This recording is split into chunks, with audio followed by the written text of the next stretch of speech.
Right today. It is March 19th. I almost got it wrong. It's Wednesday. We're already full bore into today. It's time to do a show talking about robotaxis and crazy 5-minute charging and one's nuts. And a Twitter comment that turned into $1 million competition over like the course of an hour. Dude, what? It's really cool. I know. It's super cool. So I woke up this morning, and do you want to know the first thought that was on my mind? That it's way too short of time to a SoduCon? It's very closely related to that. Literally, the first, you know when like in Home Alone, when Kevin's mom goes, Kevin, right? She realizes like we lost it. Well, for me, it was speaker invites. Oh no. I feel that so good. Yeah, obviously we've got a lot of speakers and sessions kind of coming down the pipe right now. Over the next week, I think we're going to be announcing another like 7 that we've locked down. Yes. From sessions. So if you've been on the edge on like, I don't really know if the right sessions are there for me, they're coming. I guarantee you, if you can't find at least 2 sessions that you would be interested in it, we're doing it wrong. We'll give you all the money back that you haven't paid so far. That's we'll give you 150% back. Actually, look at that. Where are you gonna get that? So people always ask us like, hey, why do you wait so long to get your sessions out? You should do that earlier. It's best practice, whatever. But we know things change so fast. Whatever. Things change so fast that if we got our sessions out like 90 days ago, like a third of them would be irrelevant right now. So that's why we push it to the limit. We have an amazing group of sessions and speakers lined up, teed up topics already. You can go see all the topics already that we're going to be covering. The reality is this is going to be the most progressive, like doing things group of dealers and industry partners that exist in this industry in one place. Absolutely. So this is where you're going to learn. This is where you're going to make the relationships, and we're going to bring it all to you in an environment that is just, frankly, a lot of fun to be in. So much fun. And the swag this year is going to be so nice. Every year we try to up the swag game. I am really excited about the swag game this year, and I'm going to pair everything with my shoes. Which is a first for me, but they're blue and orange. I'm actually wearing them today. They're like, I gotta break them in. Breaking them in, you know. You gotta do it. You want to give us a little preview or no? What? You gotta be at the show to see them. Yeah, ta-da! I saw the bottom of. Okay, yeah. Oh wow! Oh, look at that! If you know the show colors, you've seen the blue and the orange. And if you don't, go to ASOTUcon.com right now and see the colors. And get the tickets as cheap as they're going to get, and book your hotel room in the event hotel before it's sold out, because it's really close to being there. Yep. All right. I think we did enough damage for the intro. Let's talk about some news. Oh, all right. Look, Tesla has taken a significant step toward its long-promised robotaxi service after, get this, receiving initial approval from California regulators, but there's still a long road ahead. The California Public Utilities Commission granted Tesla a transportation charter party carrier permit, allowing it to operate a fleet of vehicles for pre-arranged trips. The permit does not yet authorize them to provide autonomous ride-hailing services. The company also has a permit to test autonomous vehicles with a safety driver, but has not yet applied for the necessary driverless permits, though they exist, we know, in California. Other companies have done it. Obviously, Elon Musk, big shift of Tesla's focus toward robotaxis amidst the slowing vehicle sales, revealing the Cybercab concept last October. So he's like, we're going to be Uber that owns the vehicles, basically. Yeah, I mean, I think this has always been like, Uber has had to know since 2011 that at some point they were going to have to transition to this, that there was going to be others transitioning to this. It makes a lot of sense. I don't know where all those Uber drivers are going to go. They got time. I think we're still 5 or 6 years away from like making, having parity across states and cities, at least in like concentrated city areas.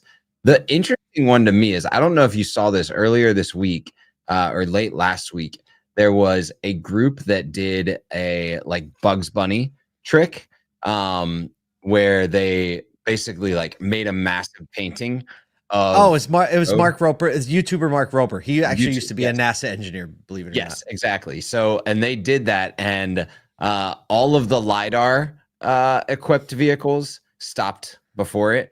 Yeah. The Tesla went straight through that Joker. When Bugs Bunny, let's see if Bugs Bunny is it tricked the cameras for sure. Yeah, so it's still interesting to me. I think you're going to see more and more of this, especially in the states that have already adopted it. Phoenix has Waymo. You got some cities in Texas, like Austin, looking at that type of stuff. I think that it's a genius move. Like, right now, why not have these vehicles that know everything else that's happening on the road, moving people around a city with roads that are already there, instead of having to install like public transportation that takes 5 years and doesn't really change traffic patterns. No, and people don't want their own space. I think that what's going to happen with the Uber drivers, very similarly to what happens with everything when technology touches it, is that the best performers are still around. Because absolutely, no matter what level of autonomy happens in wherever cities, there's always going to be an option like, I want a human driver in the Uber app. Yep. Right. I don't know if Tesla's going to I mean, I guess they would expand into that if they had to get a driver network going. Who knows?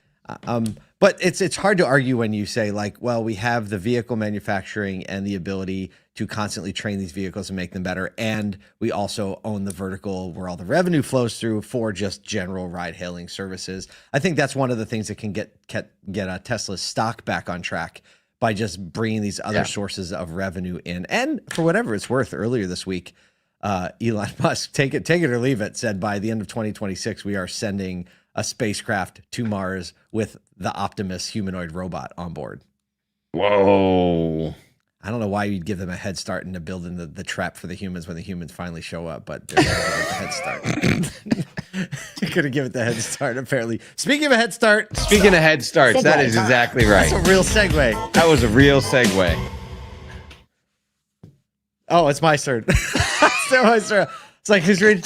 Anybody reading the story? Anyone doing this one? I'm you guys doing the story. Okay, Chinese I'm so excited, proud of myself on that segue. Chinese EV giant BYD just raised the bar in charging technology, announcing a groundbreaking system that can add 249 miles of range in only 5 minutes. Could have used that a few weeks ago. BYD's Super E platform can charge at 1,000 kilowatts, doubling Tesla's upcoming 500 kilowatt V4 superchargers. Currently, they're at 350. They're going to 500. This one's going to 1,000. The new tech debuts in the Han L sedan and the Tang L SUV, starting around 37.3. Very affordable. BYD's investing in 4,000 of these ultra-fast chargers across China.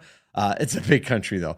Addressing charging infrastructure gaps, founder Wang Chanfu says the goal is to make EV charging as fast as refueling a gas car. BYD is catching up to Tesla, selling 1.76 million cars in 2024, just behind Tesla's 1.79 million, with 90% of those sales, however, happening in China. Wow. So here's some interesting stuff on this one. One is, I got to know how these batteries don't just burn up, explode. I don't think they have the battery that can take it yet, because I think the next step is 500, but this is just a charger that can put out that much juice. But how do you cram that much energy into a small battery in that short period of time? Well, no, they said that the new cars coming out, they've got 2 of them that can take it. That's the whole point of it. But that's what I just don't understand, how you can like pump that much power into a car that quickly. We all know that has to happen. Like that's the way that, like, if you're doing long trips or travel or getting people used to the same time frame as pumping up gas, that's without a doubt. BYD has already crossed so many American manufacturers for worldwide sales. They're just taking over. And when you think about them now being able to supply an infrastructure that might be able to make charging easier for the common person and not require at-home charging, which is that's a whole new level to me. I mean, even 500 is very fast. Right. If you can add 100 miles, even at 500, you can add 100 miles to your car. Going around the city or whatever. Yeah. And you could add 100 miles in under 5 minutes. So like 3-4 minutes, which, I mean, 5 minutes, I think, is probably the gas pumping standard. That's right. Stop, charge your credit card, put the gas in, go inside. Like 5 minutes. I even think if you get it to 10 minutes, it's a total game changer. You're fine. Yeah. It's this 30-minute nonsense, this 40-minute nonsense that is just... What are you going to do? Eat 7 meals a day on a road trip? Come on now, I tried. Didn't go well. He's like gained a couple pounds due to my EV. I definitely did. I will say, EV update. I hauled a ton, like a full ton in the back of that thing yesterday. And I wouldn't even known it was there. Handled it like a champ. Literally, I was like this. I mean, aside from like, it rides a little different. Like, you know what I mean? It's just more weight in the truck. But like acceleration and all that is just like the one pedal driving with the braking. I would have felt like I was driving an empty pickup truck. It was really weird. Full on life hack. I know. Speaking of life hacks, that was great. Speaking of hacking. You like that? Game over. It's going to be a good day. What started as an ambitious tweet turned into reality in just a few hours. Ex-user KP casually suggested a record-breaking live hackathon with top sponsors, and Bolt read the tweet. Read the tweet. It's on the screen for the people that are just listening.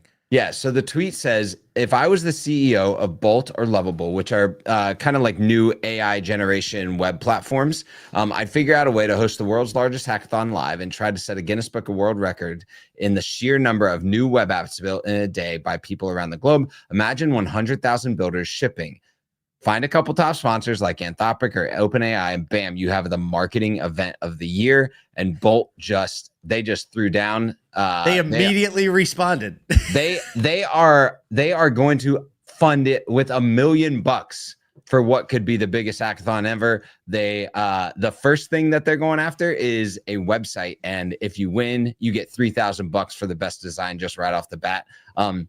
If you haven't checked out Bolt or Lovable, they can't like spin up a used car site. But if you're like doing any site, any kind of site that just needs content, that just needs like simple content, it's absolute. I was playing around with Lovable just a couple weeks ago, and it's kind of insane what can happen. And now like, what does Bolt get out of 100,000 people trying to mess with their platform?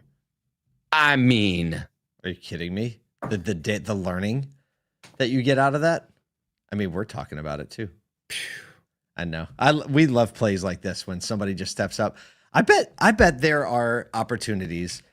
So I think this story has 2 points of relevance to automotive. Number one, you always need to spin up sites, and there's nothing worse than trying to spin up a page for a local fundraiser that goes on your like site that was designed and made to sell cars. Yep. Right. The page is always terrible.